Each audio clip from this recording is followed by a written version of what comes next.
In real estate, the negotiations can make or break your deal. Do you want to avoid losing deals and closing on them more? Stay tuned as we dive into some of the top things that you can do to master your ability to close on sales.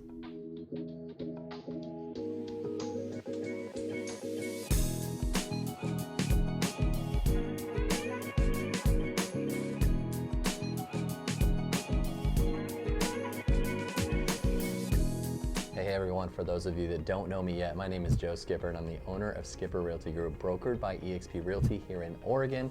Now, I started this YouTube channel to not only provide buyers and sellers tips and tricks and market information so that they can go into the home buying and selling process with the most knowledge, but I also help agents with tips and tricks and advice on how to succeed in an industry that is really easy to get into and hard to stay in. So before we get started, if you wouldn't mind liking and subscribing to this page, that would be a huge help to me. I want this channel to help you as agents to dominate in this industry, and I want to provide you with a place that you can come to in order to find advice on stuff like we're going to talk about today. So first things first is the whole thing is you need to be an expert in our industry. Now, this is the hard part because there isn't a quick fix to this besides hard work and effort. But once you get going, you can easily just continue learning, continue your education, and keeping up with the market, and you trust me will stand out amongst agents by doing this. Unfortunately, a lot of agents don't do it, so they're always struggling in this business, and you may end up working with them on a deal. Now, if you have the upper hand in knowledge and preparation, then your negotiation skills are going to naturally be there. Now, you may ask, why do I say this generic thing about being prepped and knowing your market? Because negotiations start with the offer. Your buying client expects you to know about the market they're buying in, know the home that they want to put the offer on, and know what price is a good one for it. They look to you as the agent to say, yeah, this home is priced too high, or we need to go over asking because there's a ton of value in this home. And on the flip side, when you're going to list a home for a seller, they expect you to know what their home is worth and the highest price that you can list it for. And with sellers in particular, you get more pushback on pricing because they normally think their house is worth more than it is. So by being prepared and knowledgeable in this market, it's key to negotiating from the very start. Now, the next key to negotiations is effective communication. And that isn't just with the buyers and the sellers, but with the agent that you're under contract with. Now, if you have been in this business, you have spoken with either casually or within a contract with a poor communicator for an agent. They're either rude, non-responsive, or both, and it can be really tough to talk through negotiations with them. But we can only control ourselves and how we respond for our clients. Now, speaking of clients, we also need to be good communicators with them.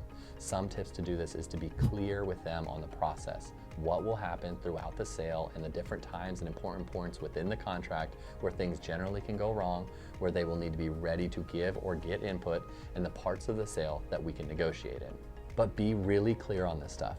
Buyers and sellers don't do this a lot generally. So things that we take for granted in our industry, they've never even heard of. So really take each client step by step through the process in order to avoid any misunderstanding or any miscommunications that can really put a bad taste in their mouth. Listen to everything they are saying, what their goals are, where they will make a deal or where they won't, where they can flex in a sale, what they want out of the home. We have to pay attention to this because this is when details come out from the client that's gonna better help us understand what they care about when we're negotiating with that other agent. Now, if we have to keep asking our client what they want, what they don't want, and have to go back and forth with them all the time because we weren't paying attention in the first place, it makes us look incompetent to our clients and the agent, which will give a good agent the upper hand on this deal. As to the agent, we need to do the same thing.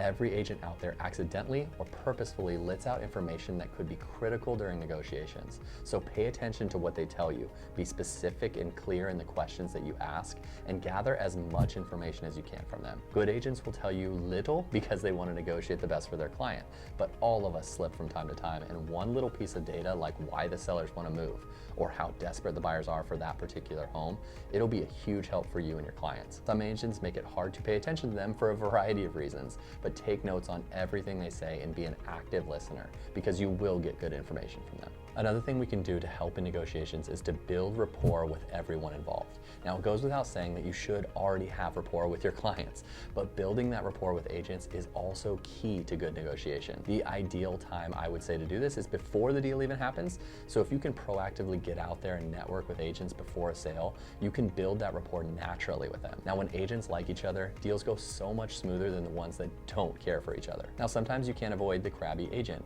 but to minimize it, try and get out there and meet them in a more casual circumstance. Now, when you go into a deal knowing an agent, you can negotiate so much better for your clients. Now, if you don't know the agent, you can still build that rapport during the sale though. My tip is to be professional, be kind, and be lighthearted with the other agent. Man, I've had some great sales with really good agents, and I've had some really bad ones too. Agents who are grumpy, mean, think they know everything, and think they are the best are actually the worst. They not only give our industry a bad name, but it hurts the deal for everyone involved. Now, we can't change that, but we can try and tap into what makes that grumpy agent happy or smile. Now, how do we do that? Find out online what they like doing in their spare time. Most agents have an About Me page where you can find a little more about them and their personality and likes and dislikes. Look at social media and what they're posting. Maybe you have the same friends online or something in common.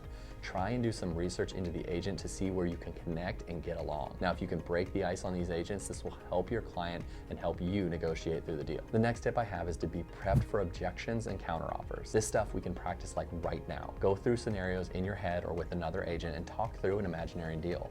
Walk through the contract and where you can negotiate things and where you can't. Go through scenarios of offering closing cost credit versus lowering the price of the home post-inspection. Walk through options if an appraisal comes in low. By knowing where within the contract there are hiccups in the sales process, you can anticipate what some objections are going to be and when negotiations happen. Also, discuss these times with your clients and speak to them prior to the actual time of negotiations so that they're prepped for what may happen.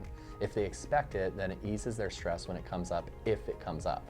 This also can be a time when your buyers and seller tells you what they may flex on or what they won't, so that you can know going into each step of the contract what your clients will and won't do. And this last tip ties it all together, but it's to be creative in the solutions to the issues that arise during the sale. Now, we all have to compromise in a sale of a home in one way or another. Sometimes it's heavy compromise on the buyer's side if it's a seller's market, or it's heavy on the seller's side if it's a buyer's market. But in the end, we all have to flex a bit. But from what I've found in my experience in home sales is the more open we are to outside the box ideas, the more we are going to be able to negotiate the best for our clients. The sky is really the limit with this stuff, so don't get stuck in that we can only lower the price or we can only raise closing cost concessions on this deal. If we actively listen to our clients and the involved agents, we may be able to think of something we learned from our clients that may make them happy and the other side happy that no one was initially even thinking about that could make the deal still work. So incorporate these things into your daily life, both for your work and your personal life, and you will find that negotiations go so much smoother and easier for everyone.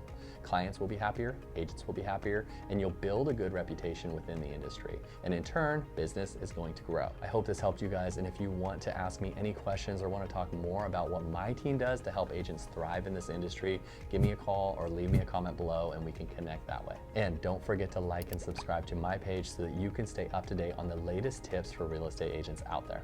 Thanks, guys.